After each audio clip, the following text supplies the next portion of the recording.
Hey everybody, this is Dave. As we jump into this week's theme of albums that deserved better, writing and preparing the scripts for the show, discovered that we needed probably a little bit more time than usual to tell the stories. So just a fair warning, some of the episodes can get as long as 7 or 8 minutes this week.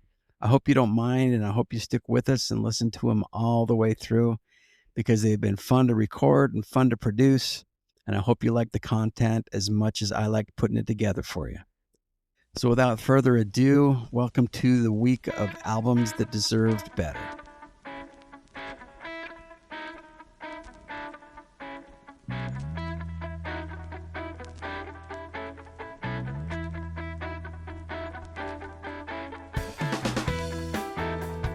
The Eagles' album Hotel California is amazing, and following it may have been an impossible job, but I do think the Eagles made a better follow-up than people remember.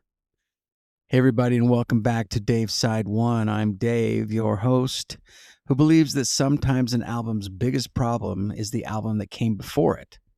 Over here at Art of Listening Records, where every record has a story, and every story starts on Side 1.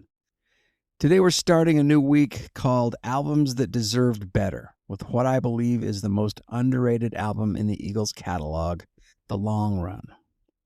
Let's begin with the problem. How do you follow Hotel California? By the time the Eagles began working on The Long Run, Hotel California was no longer simply their previous record. It had become the album that defined the band, the title track, New Kid in Town, Life in the Fast Lane, the album cover, the guitar work, the mythology surrounding it. Whatever came next was going to be measured against all of that. And when you begin an album with expectations that high, even a strong record can feel like a disappointment. So let's explore a little further with a quick walk down Dave's memory lane. For years, the story surrounding The Long Run has often been that the Eagles were exhausted, that the sessions were difficult, that the band was running out of ideas, that the album took too long to finish.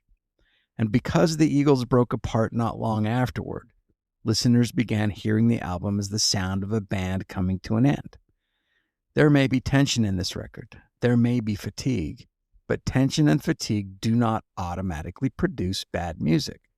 Sometimes they produce music that sounds darker, less comfortable, and more revealing. The album opens with The Long Run, a song that sounds polished, confident, and immediately recognizable as the Eagles. Heartache Tonight is one of the band's strongest straight-ahead rock performances. I Can't Tell You Why introduced Timothy B. Schmidt's voice to an enormous audience and gave the album one of its most restrained and emotional moments. And Joe Walsh brought In the City, which fits the album's weary late-night atmosphere perfectly. Those are not the songs of a band with nothing left to say. Those are four very different songs that all became an important part of the Eagles' story. But the reason I think The Long Run deserves another listen is not limited to the familiar songs. Those Shoes may be one of the darkest and most atmospheric recordings the Eagles ever made. The guitars do not simply decorate the song, they create a sense of pressure. The entire performance feels uneasy, and it's supposed to. King of Hollywood is cynical, slow-burning, and uncomfortable. It shows the band examining the machinery behind fame rather than celebrating it. The Sad Café closes the album with reflection instead of triumph. It sounds like people looking back at the places, relationships, and ambitions that brought them together.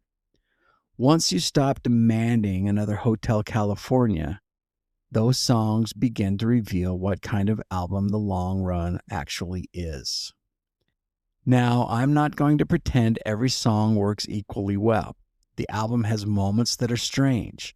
It has songs that divide listeners, and it may not flow as naturally as the Eagles' strongest records, but even is not the same as unsuccessful.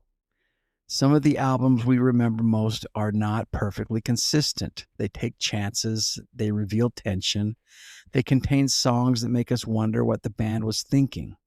That can make an album more interesting, even when it doesn't make it more polished.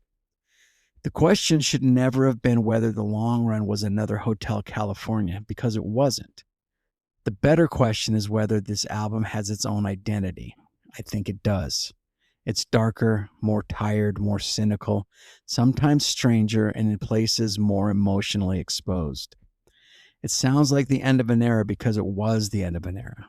That does not make it a failure. It makes it an honest record. So on tonight's Side One Spin, I want you to pull out your copy of the Eagles' The Long Run and play it front to back. And ask yourself, is The Long Run the Eagles' most underrated album?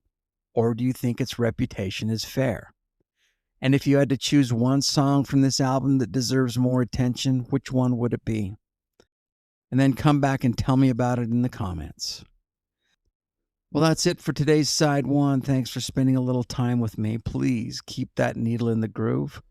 And we will talk to you tomorrow about a Styx album that is too often reduced to one enormous ballad. There's so much more to Cornerstone than Babe. Talk to you tomorrow.